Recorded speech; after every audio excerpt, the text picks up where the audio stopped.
आज इस Arun science corner में सबों का स्वागत है। आज मैं नवम वर्ग के अध्याय 7 की पढ़ाई करेंगे, जीवों में विविधता। इसके अंतर्गत जो बिंदु लिए गए हैं वह है सजीवों में विविधता और उनका वर्गीकरण। जीवों में विविधता, डाइवर्सिटी इन लिविंग थिंग्स। जीव कितने प्रकार के हैं, उनका कैसा रंग है, कैसा आवास है, कैसा भोजन है, यह जब हम आसपास के जीवों में देखते हैं तो कुछ समझ में आता है। लेकिन उससे भी बड़ा संसार सजीवों का है। कोई सजीव इतना छोटा है जो दिखाई नहीं पड़ता है, बैक्टीरिया। कोई जीव इतना बड़ा है कि उसको संभालना मुश्किल है, ब्लू व्हेल, हाथी, बरगद, ऐसे जीव तो ये उनके साइज में है। जहाँ तक आवास की बात है, कोई पानी में रहते हैं, कोई स्थल पर रहते हैं, कोई हवा में रहते हैं। भोजन को जब हम देखते हैं तो कोई शाकाहारी है, कोई मांसाहारी है, कोई सूर्य के रोशनी से भोजन बनाते हैं। तो इस प्रकार से जो डाइवर्सिटी है, अंतर है, डिफरेंस है, जीवों में हमेशा देखने को मिलता है। और ये जो अंतर है जीवों में, उनके रहने खाने, इसी को बोलते हैं सजीवों का विविधता। एक रोचक संसार है, एक बहुत बड़ा संसार है। चले आज इस विविधता को हम लोग समझें। आगे जब हम देखते हैं सजीवों को, तो सबसे पहले सजीव को दो भागों में बांटा गया है और यह बांटने का आधार जो है से कोशिका है। हम जानते हैं सजीव की रचना कोशिकाओं से हुई है। कोशिका के अध्ययन के बाद यह समझ में आ जाता है कि आखिर सजीवों में किस प्रकार से परिवर्तन हुआ है। सबसे पहले ऐसे जीव हैं जिनकी कोशिकाएं कंप्लीट नहीं है। उनके जो जेनेटिक मटेरियल्स हैं वह कोई झिल्ली से नहीं घिरे हैं, वे केंद्रक का रूप नहीं लिए हैं। तो ऐसे ना उनके जो अंगक हैं कोशिका के अंदर, वे कोई मेम्ब्रेन से घिरे हैं, नेक्ड हैं, नंगे हैं। तो इनको मुंद्रा कहा गया। यह जो है एक कोशिकीय होते हैं। दूसरा ऐसे हैं जो यूकैरियोटी, जिनकी कोशिकाएं पूर्ण विकसित हैं, उनके केंद्रक होते हैं, उनके अंगक मेम्ब्रेन से घिरे हैं।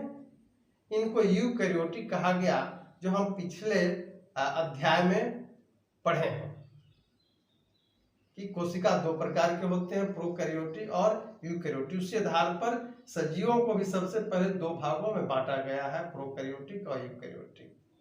यूकैरियोटिक में जब हम देखते हैं तो बहुत सारे ऐसे जीव हैं जो एक कोशिका के हैं, वे दिखाई नहीं पड़ते हैं। अमीबा यहाँ चित्र में दिखाया जा रहा है। इनको प्रोटिस्टा कहा गया। वास्तव में सबसे पहले पहला सजीव इनको माना जाता है जो एक कंप्लीट कोशिका वाले हैं।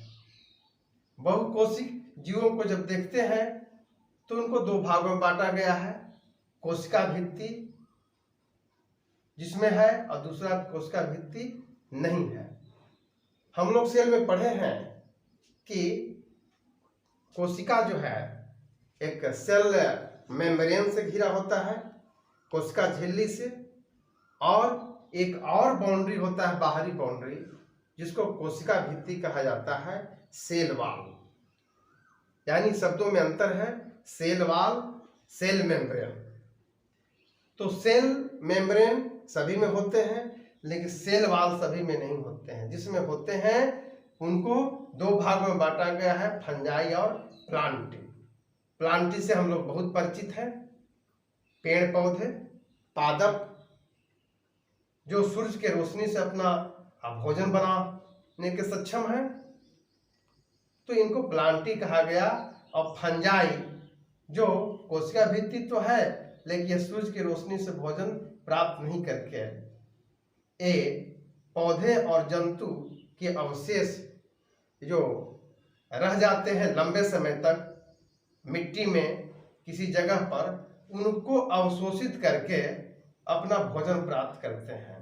बहुत ही रोचक डिफरेंस है। कोशिका भित्ति है, लेकिन ये सूरज के रोज प्रकाश संश्लेषण करते हैं, इनमें क्षमता नहीं है। ये है आपका मशरूम, एक उदाहरण है। आप इनको देखेंगे कि इनके रंग सफेद होते हैं। वही प्लांटी का क्या होते हैं, हरे होते हैं, क्लोरोफिल इसमें पाए जाते हैं। दूसरा, कोशिका भित्ति जिसमें नहीं है उनको एनिमेलिया कहा जाता है, जंतु। एनिमल से एनिमेलिया बना है, हिंदी में हम लोग जंतु कहते हैं। तो एक प्रतीक के तौर पर एक जंतु का चित्र यहाँ दिख रहा है। इस प्रकार से बहुत ही रोचक पहलू है कि हम सजीवों को कैसे वर्गीकृत किए हैं।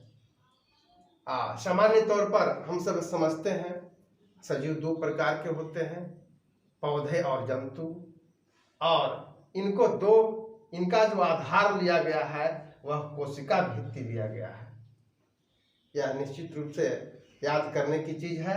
कोशिका भित्ति जिसमें प्रेजेंट है, हम लोग सामान्य तौर पर उनको पौधे कहते हैं, और जिनमें नहीं है उनको जंतु कहते हैं। और इसको देखते हुए हमेशा यह रोचक और संशय की बनी रही है कि आखिर सजीवों को हम कैसे बांटें। और इस प्रयास में रॉबर्ट व्हिटेकर वैज्ञानिक 1969 में सभी सजीवों को इस 5 वर्गों में बांटे हैं। मोनरा, जिसका उदाहरण है blue green algae, mycobacteria, protista जो एक कोशिक यूकैरियोटिक है जैसे अमीबा, पैरामीशियम,